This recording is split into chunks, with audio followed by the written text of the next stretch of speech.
바울이 고린도전서 4장까지는 그 교회 내부에 있는 분열 문제에 대한 얘기를 계속 했습니다.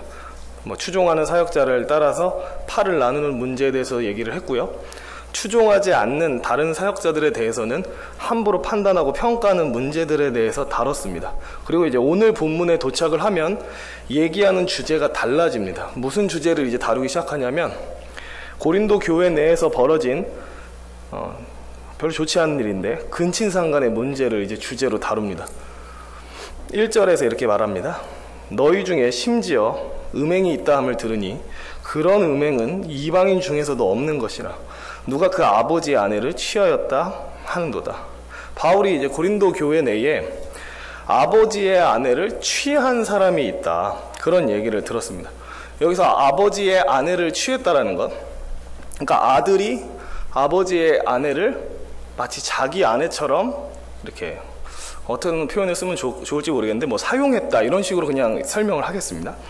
근데 이게 그런 의미 같지는 않습니다. 어떤 의미 같지는 않냐면 이제 아버지가 돌아가셨으니까 아버지의 그 미망인을 자기의 아내로 삼아서 같이 살았다, 그렇게 보이지만 사실 그런 내용으로 보이지 않습니다. 왜냐하면 아버지의 미망인과 공개적으로 결혼하는 것을 용납하는 사회는 사실 이 지구상에 뭐 역사상으로 별로 거의 없었습니다. 그러니까 형제가 일찍 죽으면 그 형제의 어떤 씨를 보존하기 위해서 형제의 아내와는 뭐 결혼하는 풍습이 있었더라도 아버지가 돌아가셨다고 해서 아버지의 아내와 자녀가 결혼하는 일은 찾아볼 수 거의 없는 겁니다. 그래서 이 내용은 분명히 아버지가 아직 버젓이 살아계신데도 아들이 자기 아버지의 아내를 마치 자기 아내처럼 사용했다라는 의미로 들립니다. 굉장히 경악스러운 얘기죠. 왜냐하면 바울이 봤을 때 이런 표현을 합니다. 그런 종류의 음행은 이방인 중에서도 없는 거라고. 그러니까 하나님을 알지 못하는, 하나님 바깥에 있는 사람도 그런 최악의 죄를 저지르지는 않는다고. 근데 무슨 문제가 있었냐면 하나님을 알지 못하는 사람도 짓지 않는 그 경악스러운 죄가 지금 어디서 지어지고 있었냐면 바로 고린도 교회 안에서 지어지고 있었다는 거죠. 그러니까 바울은 충격을 받은 겁니다. 그래서 5장 1절에서 이방인 중에서도 없는 죄인 줄을 알고 있느냐, 그게 그렇게 심각하고 무거운 죄인 것을 지금 알지 못하고 있느냐라고 얘기를 합니다.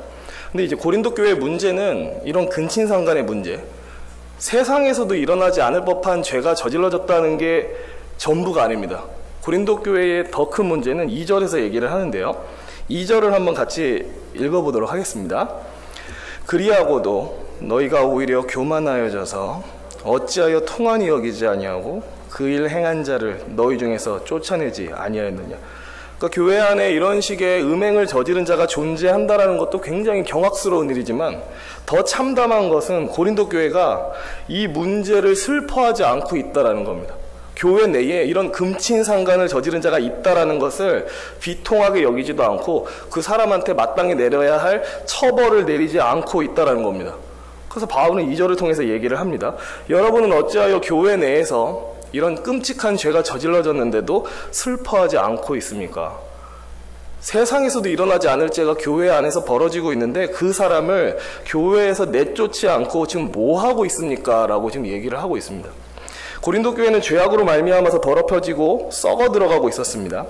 근데 참 안타깝게도 교회가 이렇게 죄에 물들어서 죽어가고 있는데도 고린도 교인들은 지금 뭐 때문에 열심을 내고 있냐면 자기가 추종하는 사역자를 높이느라 정신이 없었고 자기가 추종하지 않는 사역자는 깔아뭉개느라 정신이 없었습니다. 서로 파 나눠서 싸우기에 바빴다는 거죠. 지금 교회 안에는 이런 근친상간이라고 하는 말도 안 되는 죄가 지금 저질러지고 있는데 그거를 신경 쓰지는 않고 자기들끼리 싸우느라 정신이 없었습니다. 또 심지어 그런 근친상간의 죄가 있다라는 게 교회로서 굉장히 불명예스럽고 하나님 앞에서 수치스럽다라는 것을 자각하지도 못하고 있었습니다.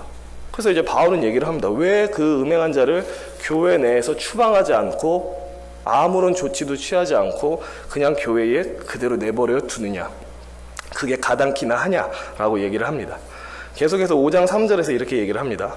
내가 실로 몸으로는 떠나 있으나 영으로는 함께 있어서 거기 있는 것 같이 이런 일 행한 자를 이미 판단하였노라. 바울이 얘기를 합니다. 내가 몸으로는 고린도 교인들 여러분들과 함께 있지는 않습니다. 왜냐하면 이 편지, 이 고린도전서를 쓸 당시에 바울은 고린도에 있지 않았습니다. 에베소에 있었습니다. 아예 다른 지역에 있었습니다. 그러니까 실제로 몸으로는 그 고린도 교인들과 함께 있지 않았던 거죠. 근데 바울이 얘기를 합니다. 내가 몸으로는 여러분에게서 멀리 떠나 있지만 영으로는 여러분과 함께 있습니다. 근데 이게 그냥 읽으면 솔직히 이게 어떻게 이해되냐면, 저는 그랬어요. 이걸 그냥 아무 생각 안 하고 읽으면 바울이 무슨 유체 이탈을 한 것 같은 그런 느낌으로 받아들여졌어요. 그러니까 그런 거 있잖아요. TV나 영화 보면 어떤 사람이 이렇게 가만히 누워서 자고 있는데 몸은 그대로 있는데 갑자기 영혼이 이렇게 쑥 빠져나와가지고 막 이렇게 돌아다니잖아요. 근데 마치 이 구절은 아무 생각 안 하고 읽으면 우리가 그런 미디어에 노출되어 있기 때문에 막 그렇게 보여요. 마치 바울이 유체 이탈을 한 건가? 몸에서 영혼만 쑥 꺼내서, 지금 에베소에 갈 수 없으니까 영혼만 쑥 꺼내서 에베소에서 고린도까지 건너갔나? 이렇게 생각하실 수 있습니다. 근데 이런 해석 자체가 딱 들어도 미신이잖아요, 사실. 그죠? 그리고 기독교스럽지도 않고. 그럼 이거 뭔 뜻이냐라고 한다면, 이거 제가 다른 번역 성경을 한번 읽어드리겠습니다. 현대인의 성경은 이렇게 번역합니다. 내가 비록 몸은 떠나 있으나 마음은 여러분과 함께 있습니다. 그래서 내가 마치 그곳에 있는 것처럼 이런 짓을 한 사람을 이미 처벌하기로 결정했습니다. 약간 바꿔서 다시 말하자면, 나 바울은 지금 여러분과 함께 있지는 못하지만 마치 여러분과 함께 있는 것처럼 그 근친상간의 음행을 저지른 사람을 처벌하기로 결정했습니다 라는 얘기입니다. 그러니까 이런 거죠. 교회 내에서 누군가가 중대한 죄악을 저질렀습니다. 그럼 교회가 마땅히 해야 할 일이 있습니다.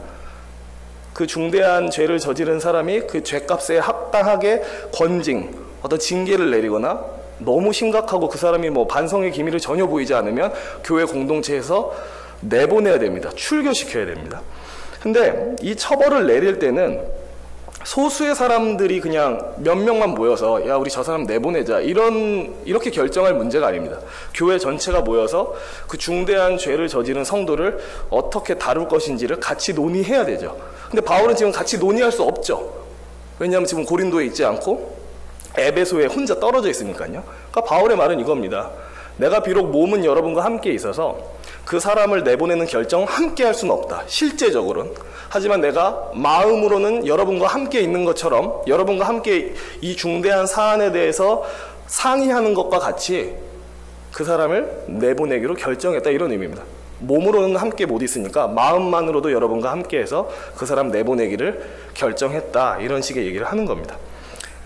또 제가 그냥 쭉 읽어보자면, 내가 비록 몸으로는 함께 못하지만 마음으로 여러분과 함께해서 음행자를 출교시키고자 합니다 라고 이해하시면 됩니다. 이 부분을 막 유체 이탈 이런 내용이 아니라요. 근데 이제 어쩌면 이 자리에 계신 분들은 그런 생각을 할지도 모르겠습니다.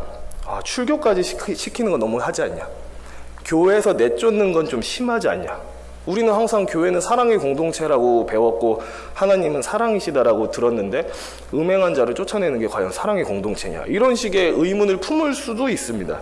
근데 지금 바울이 이 음행한 사람을 교회에서 내쫓는 진짜 이유가 뭔지를 알면 교회는 사랑의 공동체 아니야? 이러면 안 되잖아 라고 얘기할 수 없다라는 걸 알게 됩니다. 4절 5절을 한번 같이 읽어보도록 하겠습니다. 주 예수의 이름으로 너희가 내 영과 함께 모여서 우리 주 예수의 능력으로 이런 자를 사탄에게 내주었으니 이는 육신은 멸하고 영은 주 예수의 날에 구원을 받게 하려 함이라. 일단 3절이랑 그냥 연결해서 생각하시면 돼서 4절은 얘기하지 않겠습니다. 5절에 가면은 바울이 이렇게 얘기를 합니다. 내가 그 음행하는 자를 사탄한테 내주었다. 그러니까 뭔가 읽으면 약간 헉 할 만한 구절입니다. 왜냐하면 약간 어떤 식으로 느껴지냐면, 그 음행한 자를 사탄한테 내주었다라고 하니까 뭔가 사탄한테 내주면 어떤 느낌이 드시죠? 사탄에게 내주었다라고 하면 그 사람이 천국 갈 것 같은 느낌이 드나요? 아니면 지옥 갈 것 같은 느낌이 드나요?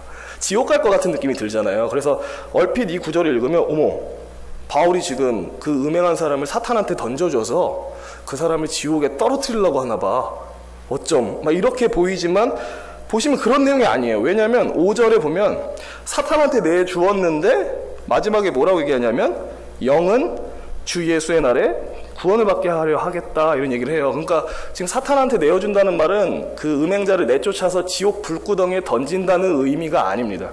그럼 사탄에게 내어준다라는 말은 뭐냐? 이게 바울이 흔히 쓰는 말인데 어떤 의미로 쓰냐면 누군가를 교회에서 내보낼 때, 출교시킬 때 그 출교된 사람을 가리켜서 사탄에게 내어준 자라는 표현을 씁니다. 그럼 사탄에게 내어준 자라는 표현을 굳이 쓰는 이유는 뭐냐라고 얘기를 한다면 그게 교회 공동체, 교회 울타리 안에서 벗어나는 게 엄청나게 심각한 일이라는 걸 얘기하고 싶은 겁니다. 교회에서 떨어져 나가는 게 가벼운 일이 아니라는 거예요. 그거는 마치 사탄한테 팔려가는 것과 같다라는 거예요. 그 정도로 심각한 일이고 그 정도로 무거운 일이고 가볍게 넘길 일이 아니라는 겁니다. 그러니까 교회 바깥에 내쳐진다라는 것은 하나님께서 교회에만 베푸시는 특별한 은혜와 보호하심에서 일단은 제외된다는 의미입니다. 그죠? 교회에서 벗어났으니까요. 또 교회 바깥으로 내쳐진다라는 것은 하나님이 은혜를 베푸시는 통로인 하나님의 말씀 더 이상 못 듣죠.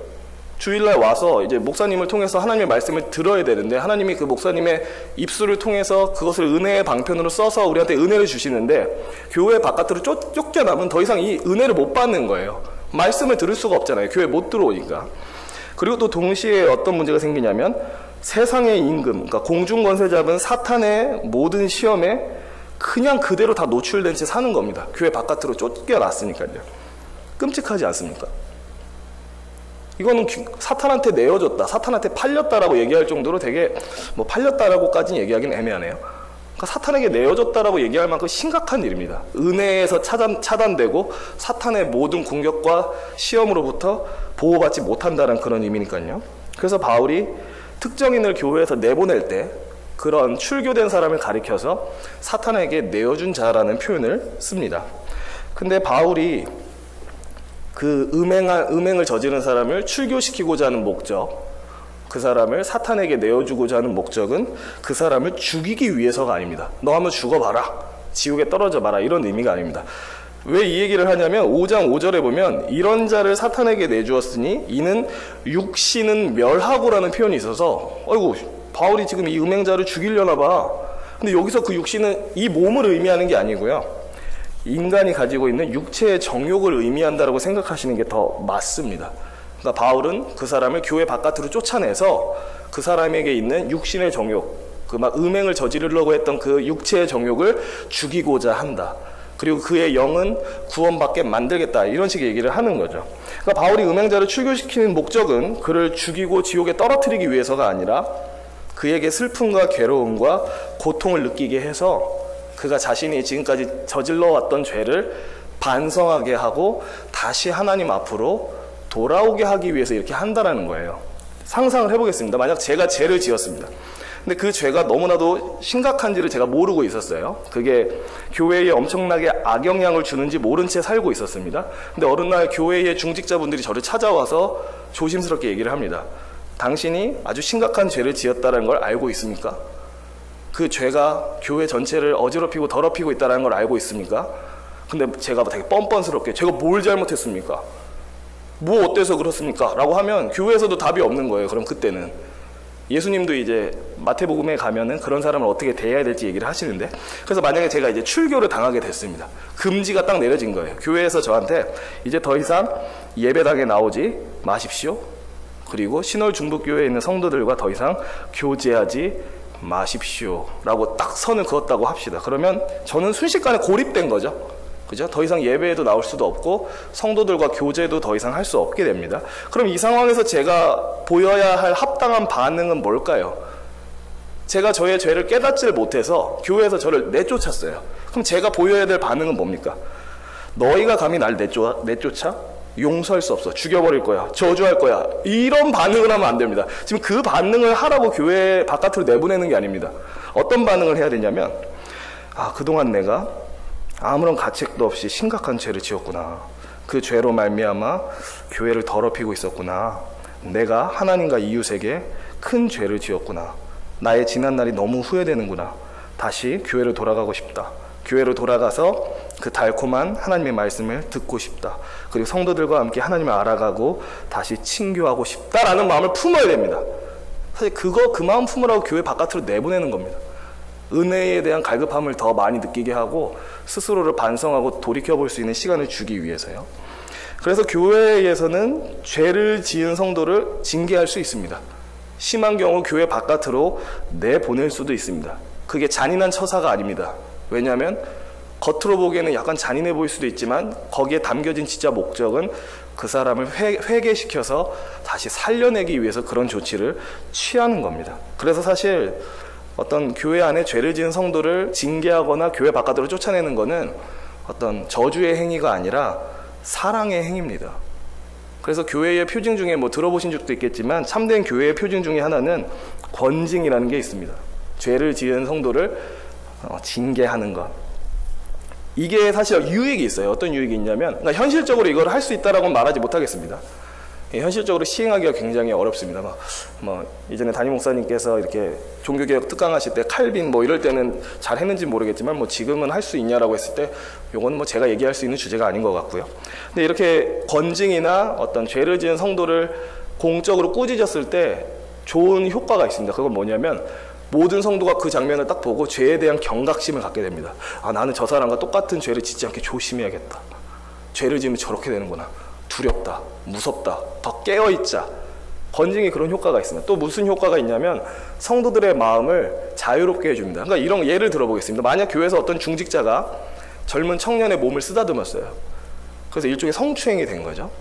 근데 그 사실이 너무 명백한데 그 사람이 중직자여서 교회에서 건드리지 않고 그냥 쉬쉬한 거예요.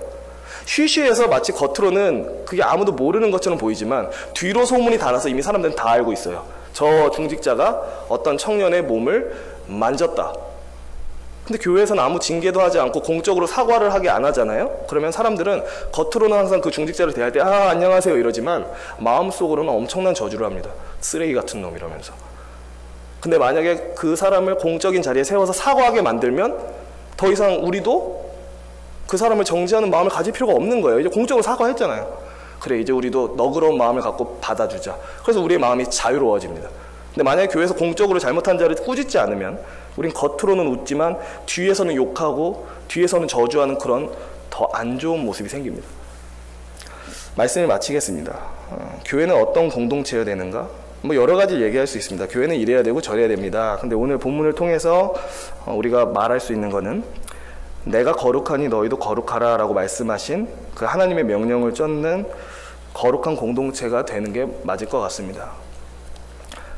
굳이 적용점을 드리자면 가끔 뉴스나 어떤 신문에 어떤 중직자분들이 큰 죄를 저질러서 신문에 대서특필 나면 경계하시면 좋을 것 같습니다. 나는 저 사람과 똑같은 죄를 짓지 않게 조심하자. 나도 깨어있지 않으면 얼마든지 똑같은 죄를 지을 수 있다. 그리고 그런 사람들을 대했을 때 어떻게 중직자가 저래? 나쁜 놈, 더러운 놈, 쓰레기, 최악 이렇게 생각하지 마시고 기도해야 되는 거죠. 하나님 저 사람에게 어떤 겸비한 마음, 낮아진 마음, 회개한 마음 주셔서 비록 지금은 저렇게 불명예를 당하지만 다시 예수 붙들고 구원의 자리로 갈 수 있게 해주십시오 라고 우리가 그렇게 기도하고 사랑으로 그런 마음을 품어야 할 필요가 있을 것 같습니다. 그래서 저나 이 자리에 계신 성도님 모두 다시 한번 어떤 죄를 경계하는 태도, 또 그런 보도자료나 어떤 소문, 좋지 않은 소문을 들었을 때 그게 단순히 남의 일이 아니라 나도 그럴 수 있다는 생각을 가진과 동시에 또 깨어있고 또 그 사람을 위해서도 어떤 사랑과 자비의 마음을 갖고 기도해 줄 수 있는, 또 교회 내에서 혹시나 이런 일이 혹시나 생겨도 우리가 이렇게 사랑과 자비의 마음을 갖고 그 사람을 위해서 기도해 줄 수 있으면 좋을 것 같다고 생각이 듭니다. 제가 기도하고 마치겠습니다.